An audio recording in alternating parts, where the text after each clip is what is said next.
you're watching... I don't know who's going first then, Angela. There you go. You, Stephen. No, always ladies first. Welcome back. As you will have gathered, you were listening to a very discombobulated Angela and Stephen on GB Breakfast News. Well, let's go through we'll get ourselves in order now as we go through the papers this morning with writer and journalist Emma Wolfe and the co-founder of the Together Association campaign group, Alan Miller. Good morning to you both. Alan, let's have a look at the Sunday Telegraph, should we? Their front page, looking at staff who can sue their boss. Yes, if customers offend them. So this is about a new bill called the Worker Protection Bill that was backed by a couple of Lib Dems, Baroness Burt in particular, on the basis that if staff are offended by things that customers say, whether it's in a pub, whether it's in retail or in the NHS, then they can sue their employers as a consequence. And I really think that this goes way beyond the Equality Act, that this is a very terrible reflection of where we're getting to, which is the idea that when people say things, firstly, that's actual harm. It's like physical violence. That's the first point. And the second thing is that then you get into a litigation, right? You get into a litigious thing, rather than saying, actually, if someone says something silly or stupid or offensive, that you actually say, you actually confront them and you deal with it and you get your peers to reinforce that. And the idea that we're all these terrible people that are all doing all this all the time, right, to one another, rather than predominantly decent people support one another, I think it's utterly wrong. There's some concern because the first part has gone through Parliament on Friday, and it should, I think, should definitely be challenged, but reflects a broader issue with our whole you can't say that an offence is like violence. But don't you just say to someone, excuse me, but actually I found that really unpleasant and I wish you wouldn't talk to me like that. It's a learning experience. I think Alan's absolutely right. Not only is rushing to litigation ludicrous, I mean, you know, someone offends you, well, deal with it. But also, not having those conversations where you say to someone, actually, that hurt me for a specific reason, or I found that offensive because, and then you talk to people, and almost all the time you end up coming to an understanding, or someone says, actually, I'm really sorry, I didn't mean it that way. But this isn't about it's not about, in a way, what's being said, is it? It's about people saying, I'm offended by that. You can be offended by anything if you want to be. Well, this is the concern as well, because there is some support for obviously, if there are things that are actually done, there are laws already about that. If you start doing violence or anything like that, but where the question of harassment comes up is also an issue.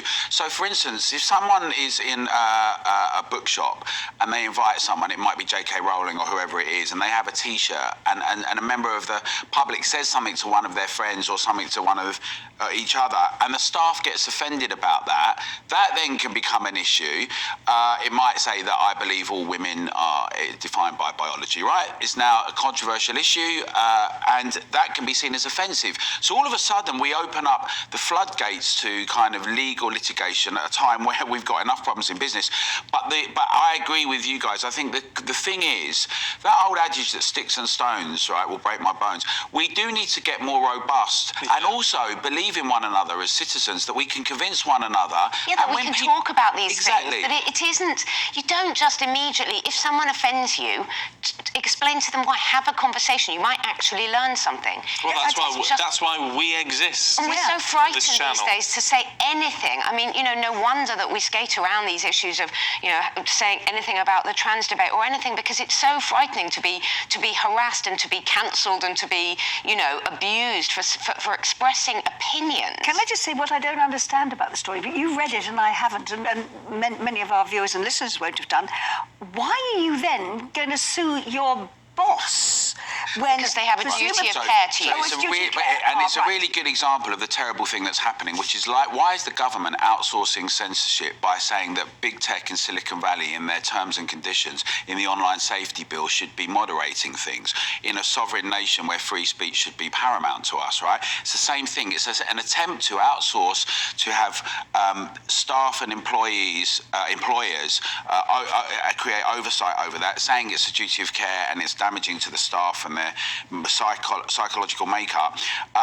And I just think that, you know, this has to be debated widely in public. We need much more debate. The idea that we're all fragile and that we can't cope with things is really damaging, much more damaging than hearing things you don't like. Yeah. But I just don't understand how a boss is going to stop someone who comes into a shop and No, you insults can't. you. How are you? Because you know, there's nothing on, you know, they haven't got written above their head, I'm going to insult you. How do you Well, the know? logical conclusion of that, Angela, is basically this, that you won't see art on the wall, you won't hear music, you won't have people come into your shops or your pubs. And people won't speak to each other. Exactly. God forbid if you say something that offends someone else and you end up in court. Yeah, well, it's true. Nonsense. Absolutely crackers. To the Sunday Telegraph, Emma, looking at President Biden not coming to the...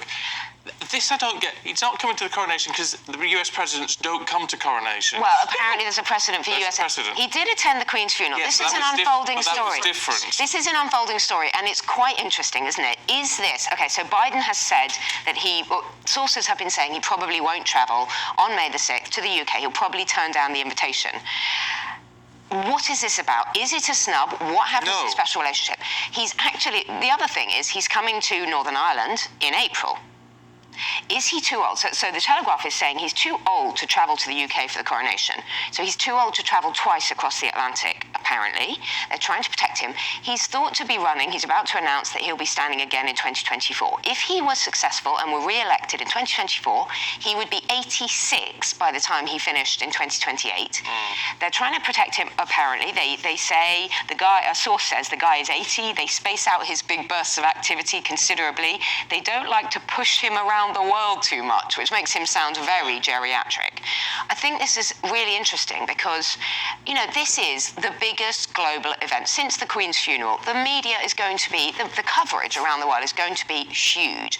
I don't know where this precedent comes from that US presidents don't attend coronations. Yes, they don't. They don't. They don't generally attend royal events because, well, back to the history and the relationship between the UK and the US. But he was at the Queen's funeral. But he was at the Queen's funeral, but that is because, so we're told, because it was the Queen, and it was a different. And this event. is the King. Well, yes, but she was a globally loved figure. Yeah.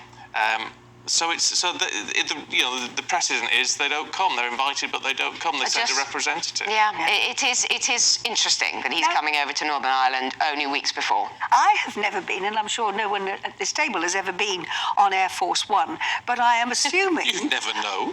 No, but I'm assuming that it's not crowded. It's not like your average, you know, let's take a trip on EasyJet. It's got really comfortable big seats. It's got beds. Come on, let's be honest. It's got beds and showers and bathrooms. It must be... I don't see what is so sort of stressful. No. Neither Whatever do I. your age, And also, to get on a plane and being gently flown across the Atlantic. And I bet you he could have a week or two in between. If he didn't want to do the trip twice, I'm sure he could have a week in a beautiful house in Ireland and then pop over to London for the coronation. But they don't come to the coronation. The other royal families will come to the coronation, but political heads of state don't. And yet we rush over to their inaugurations. I know we do, but then, you know, we're always wanting to garner favour with the Americans, aren't we? Yes. Right. Alan, the unspoken dangers of an ever-popular pastime. Which pastime and what are the dangers? Well, this is something very close to my heart because it's to do with wild swimming and it's to do with, around the UK, it's become much more popular. It has been popular in the Nordic countries for quite some time. You do it? I do it. I Cold do. water swimming. Do you? Yeah, absolutely. Love it. Not seriously like Alan does, but I absolutely... Cold water therapy. After my shower in the morning, I take a cold shower as well. So do I. So good for you. Doesn't it wake you up? It's an antidepressant. It's the best thing in the world. Even in winter, it's brilliant. It's fantastic. I mean, it's like a bit like the Wim Hof thing. Wim Hof. It's to give a deep breathing. It's really good to get everything going, right? You. But Softy. without Not in a being million overly, years. without being overly dramatic about it, this is a concern. I mean, this is also close to my heart because when I've been doing a lot of staycations the last few years, and I was in Norfolk and we were swimming, and we all got really sick, and we found out we saw some stuff that looked a bit brown brownie, but I thought I was being overly dramatic. Then it turns out it's one of these pollution spillages that are going out through into the sea. And in the Telegraph and in other papers, but today it's got a chronicle in sports section about all of these issues from Bournemouth to around the west and east coast, where you've got, and this is an infrastructure problem. This is about broken Britain, about the fact that we need to address services, we need to get infrastructure, we should have a robust improvement and development, R&D, research and development and infrastructure, and get it resolved. So we can do it. It needs to get done, but people should still do some cold showers as well. No, I think you're all talking nonsense. Emma Wolf, Alan Miller, thank you very much indeed. And not in a million wakes years, you up in a the nice morning. hot bath. Yes, Thank then you a very cold much. shower afterwards. It just wakes you up. Ruins it.